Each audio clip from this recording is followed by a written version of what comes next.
Kaitlan. You just mentioned that the president is going to attend the dignified transfer for these families. Given what Secretary Hegseth said this morning, is it the position of this administration that the press should not prominently cover the deaths of U.S. service members?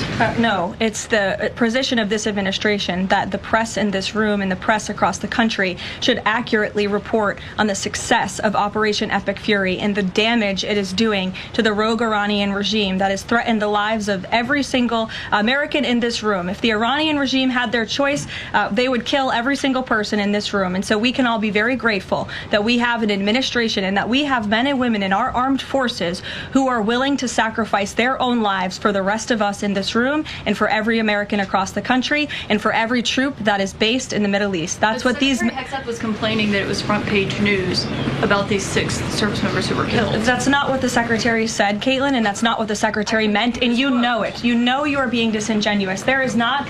We've never had a Secretary of Defense who cares more. Drones get through or tragic things happen. It's front page news. I get it. The press only wants to make the president look bad. Yeah, as you know, we cover the deaths of U.S. service members under every president. The press does only want to make the president look bad. That's a fact. Especially you. No, listen to me. Especially you and especially CNN. And the Secretary of Defense cares deeply about our war fighters and our men and women in uniform. He travels all across this country to meet with them, to connect with them, and your network has hardly ever probably reported on that. You also had the chairman of the Joint Chiefs, Chairman Kane, who's a brave patriot, standing alongside the secretary at the Pentagon this morning, again expressing his condolences to these families. And I just told you that the President of the United States will be attending their dignified transfer. So please, that's not making the president look bad. That's showcasing that. We expect you to cover that as you should. We expect you to cover that as you should, Kaitlan. But you and your network know that you take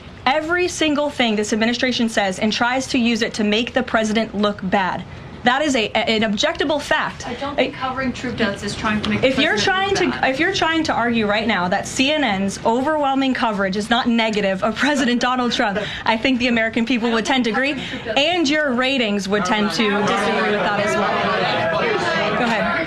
Thank you so much. On the school strike, back to that for a minute. I understand that the U.S. does not target civilian infrastructure. That's what you said. Can you say that there's any evidence right now that it was not a U.S. strike? And then also, you didn't mention Israel in that.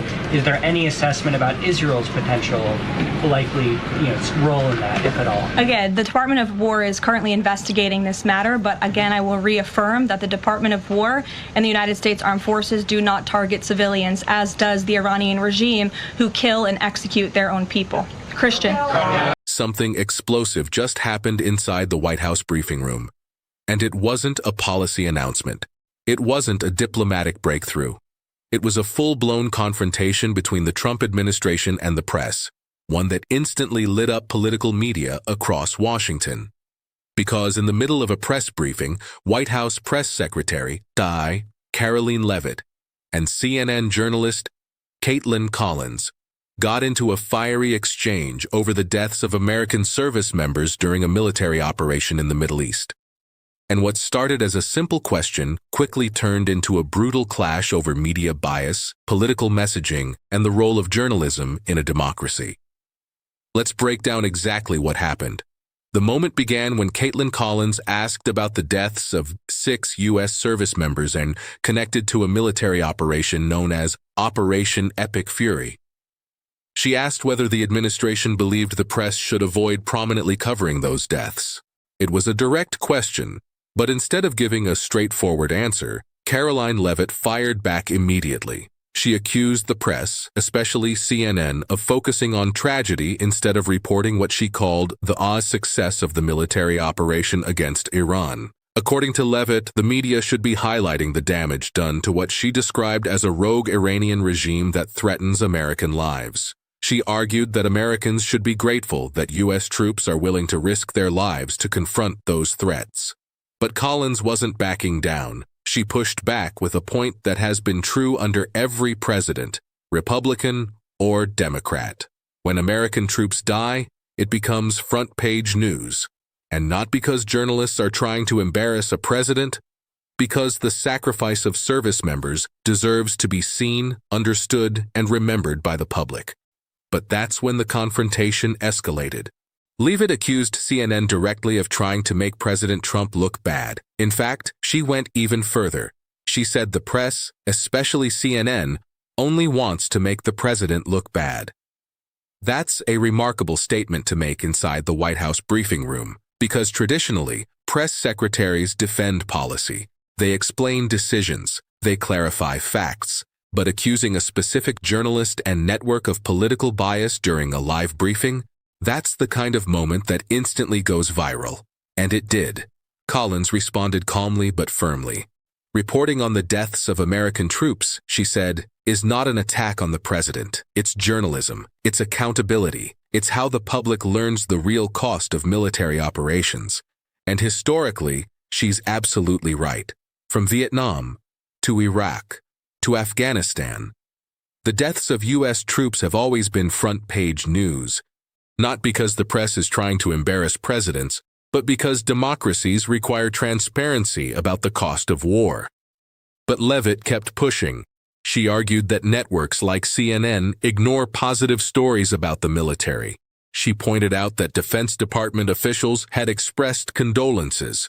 She reminded reporters that President Trump planned to attend the dignified transfer ceremony for the fallen service members, and she insisted the administration supports the troops and their families.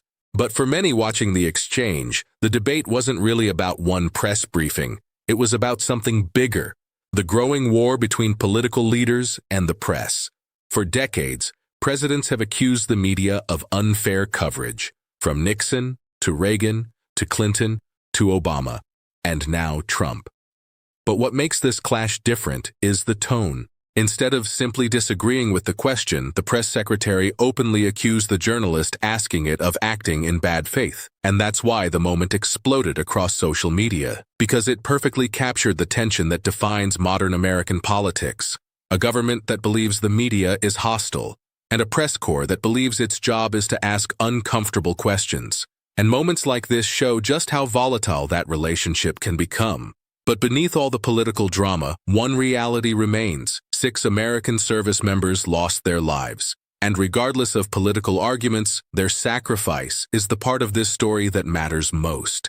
Every military operation has consequences, and every casualty reminds the country that decisions made in Washington carry real human costs. That's why the press reports on these moments. Not to attack presidents, not to score political points, but to ensure the public understands what is happening in its name. The confrontation between Karoline Leavitt and Kaitlan Collins may have been dramatic. It may have been viral, but it also revealed something deeper about the state of American politics. A system where political messaging and journalism are constantly colliding, where every question becomes a debate, and where the battle over the narrative is almost as intense as the policies themselves. And if this exchange is any indication, those battles inside the White House briefing room are only going to get more intense as the political stakes continue to rise. Because in today's Washington, even a simple question can ignite a political firestorm. If you want more deep breakdowns of the biggest political confrontations happening in Washington right now, make sure you like this video, subscribe to the channel, and turn on notifications, so you never miss our next report. Because here, we don't just show you the headlines, we break down the stories behind the headlines.